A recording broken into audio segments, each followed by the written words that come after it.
अब हम बात करेंगे चैप्टर 5 की। चैप्टर 5 में हमें क्या क्या गिवन है। सबसे पहले कॉन्स्टिट्यूशन ऑफ ट्राइब्यूनल्स, पहली चीज़ कॉन्स्टिट्यूशन ऑफ ट्राइब्यूनल्स। दूसरा procedure for revision of rent and eviction. And तीसरी चीज़ क्या है, अपील्स एंड एग्जीक्यूशन। तो हमने इसमें कितनी चीज़ें पढ़ी चैप्टर 5 में। सबसे पहले ट्राइब्यूनल का कॉन्स्टिट्यूशन, उसके बाद रेंट को रिवाइज करने का और प्रीमाइसिस को एविक्ट करवाने का प्रोसीजर भी इसी में गिवन है। फिर अपील एंड एग्जीक्यूशन। तो चैप्टर 5 में ये 4 चीज़ें हैं। चैप्टर 5 में कहाँ से कहाँ तक सेक्शंस गिवन हैं, आपके 13 से लेके 22 तक। कितने सेक्शंस हैं, 13 से लेके 22 तक सेक्शंस आपके चैप्टर 5 में हैं। सेक्शन 13 बात करता है रेंट ट्राइब्यूनल के कॉन्स्टिट्यूशन के बारे में। आपका चैप्टर 14, 15 एंड 16 प्रोसीजर की बात करता है। सेक्शन 14 में प्रोसीजर है किस चीज़ का, रेंट को रिवाइज करने का। हमने पढ़ा था सेक्शन 6 और सेक्शन 7 में रिवीजन ऑफ रेंट चैप्टर 2 में। तो इसका प्रोसीजर कहाँ पर गिवन है, वो आपका सेक्शन 14 में गिवन है। उसके बाद हमने पढ़ा था सेक्शन 9 में एविक्शन ऑफ टेनेंट। तो 9 का जो प्रोसीजर है वो कहाँ पर गिवन है, वो आपके 15 में गिवन है।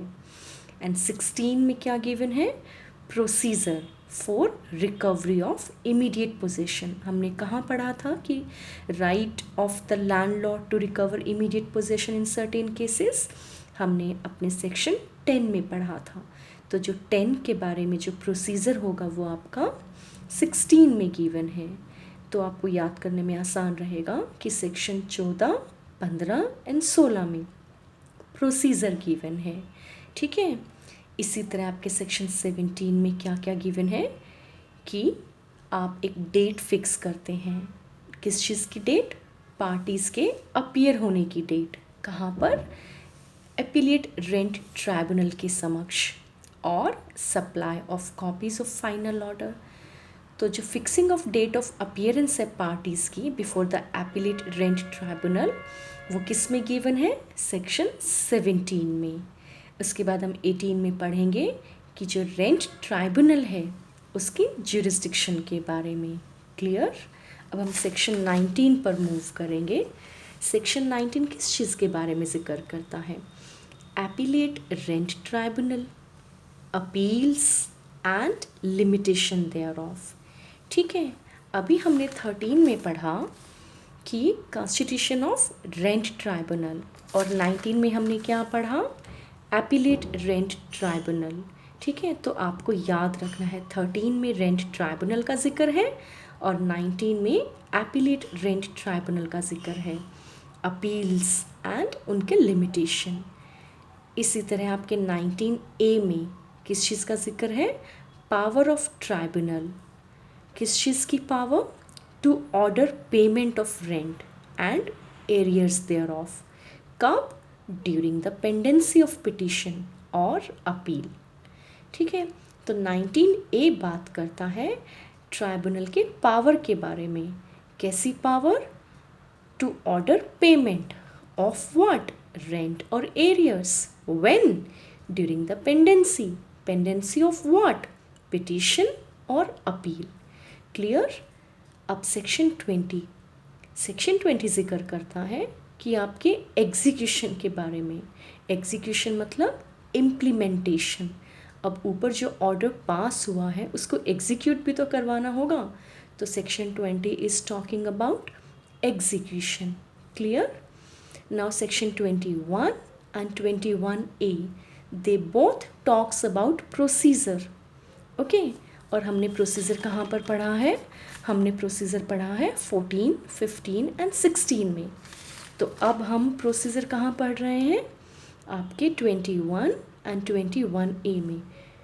तो सेक्शन 21 किस प्रोसीजर की बात करता है, कहता है कि प्रोसीजर एंड पावर किसकी, रेंट ट्राइब्यूनल की एंड एपिलेट रेंट ट्राइब्यूनल की। और 21A किसकी बात करता है? प्रोसीजर एंड पावर किसकी? रेंट अथॉरिटी की। तो इसमें हमारे पास 3 चीज़ें हैं, rent tribunal, appellate rent tribunal and rent authority. तो इनका जो पावर एंड प्रोसीजर है वो किस में गिवन है? 21 एंड 21A। मैंने आपको बताया था पीछे कि जो डेफिनेशन है रेंट अथॉरिटी की कि वो 2F में दी गई है, जोड़ी गई है, और 2F आपका इंसर्ट किया गया है बाय द एक्ट 33 ऑफ 2017। तो जो सेक्शन 21A है जो बात करता है प्रोसीजर की और पावर की, रेंट अथॉरिटी की, ये सेक्शन भी इंसर्ट किया गया है। कब? By the act 33 of 2017। And आपके सेक्शन 22 में है मॉडल फॉर्म्स। ये इतना रेलिवेंट नहीं है but we will discuss it later on. Clear? इसके बाद आपका आता है chapter 5A and chapter 5B। आपको जो इसमें ध्यान रखने वाली बात है वो ये है कि जो चैप्टर 5A है और जो चैप्टर 5B है ये ओरिजिनली नहीं था इस एक्ट 2001 में, but by the amendment of 2017, chapter 5A and chapter 5B has been inserted। हम इसमें पढ़ेंगे चैप्टर 5 में 3 चीज़ों के बारे में, रेंट अथॉरिटी के अपॉइंटमेंट के बारे में, टेनेंसी एग्रीमेंट के बारे में, और पीरियड ऑफ टेनेंसी के बारे में। हम चैप्टर 5 में 3 चीज़ों के बारे में पढ़ेंगे। कौन सी? रेंट अथॉरिटी के अपॉइंटमेंट के बारे में, टेनेंसी एग्रीमेंट्स के बारे में, और पीरियड ऑफ टेनेंसी के बारे में।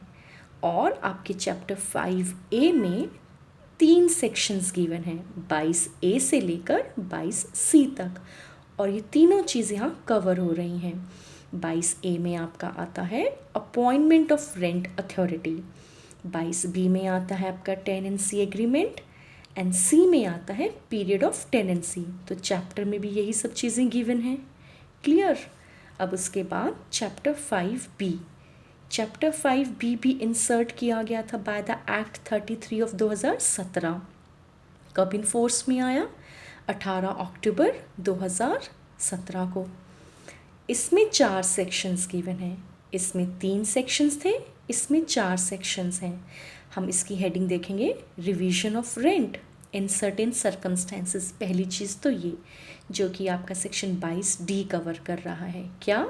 Revision of rent in certain circumstances. तो 22D आपका ये हो गया। उसके बाद सिक्योरिटी डिपॉजिट, ठीक है। तीसरा, depositing of rent in certain circumstances and etcetera. तो ये जो चैप्टर 5B है इसमें 4 सेक्शंस हैं, 22D से लेकर 22G तक। सबसे पहले है D में revision of rent in certain circumstances. हमने पीछे भी रिवीजन कहाँ पढ़ा था? चैप्टर 6 और 7 में। चैप्टर 2 के सेक्शंस में 6 एंड 7 में। अब हम रिवीजन कहाँ पढ़ रहे हैं? 22D में। बट ये जो रिवीजन ऑफ रेंट है ये सर्टेन सर्कमस्टेंसेस की बात कर रहा है। अब 22E क्या है? Rent authority to fix revised rent in circumstances specified in 22D। अब यहाँ पे रेंट अथॉरिटी की बात की गई है, रेंट ट्राइब्यूनल की नहीं। यहाँ पे रेंट अथॉरिटी जो है वो फिक्स करेगा रेंट इन सर्कमस्टेंसेस जो कि स्पेसिफाइड है आपके 22D में। आपके सेक्शन 22D में ऐसे कुछ सर्कमस्टेंसेस बता रखे हैं जिन केसेस में आपका रेंट अथॉरिटी जो है वो रेंट रिवाइज करेगा। उसके बाद 22F में आपका क्या है? सिक्योरिटी डिपॉजिट, एंड 22G में depositing of rent with rent authority in